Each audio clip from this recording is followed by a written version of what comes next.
ప్రస్తుతం భారత్ అనేక రకాల ఆయుధాలను కేవలం దేశీయ అవసరాల కోసం మాత్రమే కాకుండా గ్లోబల్ మార్కెట్కు కూడా ఉత్పత్తి చేసే స్థాయికి చేరుకుంది. గత దాదాపు 10 సంవత్సరాల్లో భారతదేశం తన ఆయుధ పరిశ్రమలో విప్లవాత్మక మార్పులు తెచ్చుకుంది. ఈ కాలంలో భారత ప్రభుత్వం దేశీయ ఆయుధాల తయారీ, స్వదేశీకరణపై ప్రత్యేక దృష్టి సారించింది. మేక్ ఇన్ ఇండియా కార్యక్రమం ఈ దిశగా కీలక పాత్ర పోషించింది. ఆ కార్యక్రమం ఫలితం ఇప్పుడు ప్రపంచవ్యాప్తంగా కనిపిస్తున్నాయి.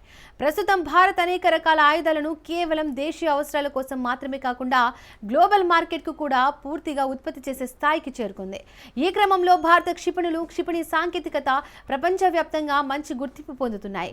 ఈ మే నెలలో జరిగిన ఆపరేషన్ సింధూర్ సమయంలో దేశీయంగా తయారైన ఆయుధాలు భారత శక్తిని ప్రపంచానికి చూపించాయి. ఆ విజయాల తర్వాత భారత ఆయుధాలపై అంతర్జాతీయ డిమాండ్ గణనీయంగా పెరిగింది. వాటిలో ఒకటి బ్రహ్మోస్ క్షిపణి. భారత్, రష్యా కలిసి అభివృద్ధి చేసిన ఈ క్షిపణిని ఆపరేషన్ సింధూర్లో భారత్ పాకిస్తాన్పై ఉపయోగించింది. ఈ ఘటన తర్వాత ప్రపంచంలోని దశాబ్దాల సంఖ్యలో దేశాలు ఈ క్షిపణిని కొనుగోలు చేయడానికి ఆసక్తి చూపుతున్నాయి. ఫిలిప్పీన్స్ తర్వాత ఇప్పుడు ఇండోనేషియా కూడా బ్రహ్మోస్ కొనుగోలులో ఆసక్తి ఉన్న దేశాల జాబితాలో చేరింది.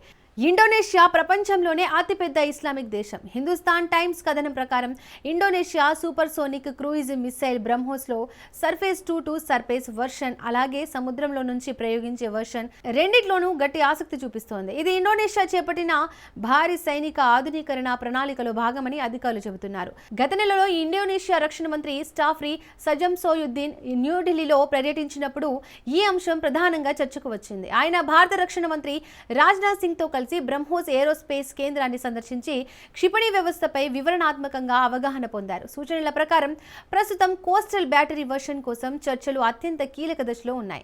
ఇదే సమయంలో ఇండోనేషియా నౌకాదళం కోసం సముద్రం నుంచి ప్రయోగించే వర్షన్ పైన కూడా ఆసక్తి వ్యక్తం చేసింది.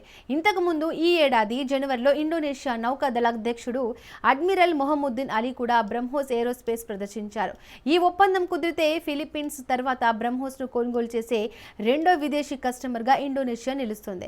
ఫిలిప్పీన్స్ ఇప్పటికే 3 బ్యాటరీల కోసం $375 మిలియన్, సుమారు 3,100 కోట్ల విలువైన ఒప్పందంపై సంతకం చేసింది. ఇండోనేషియాతో జరగనున్న ఒప్పందం విలువ కనీసం $450 మిలియన్.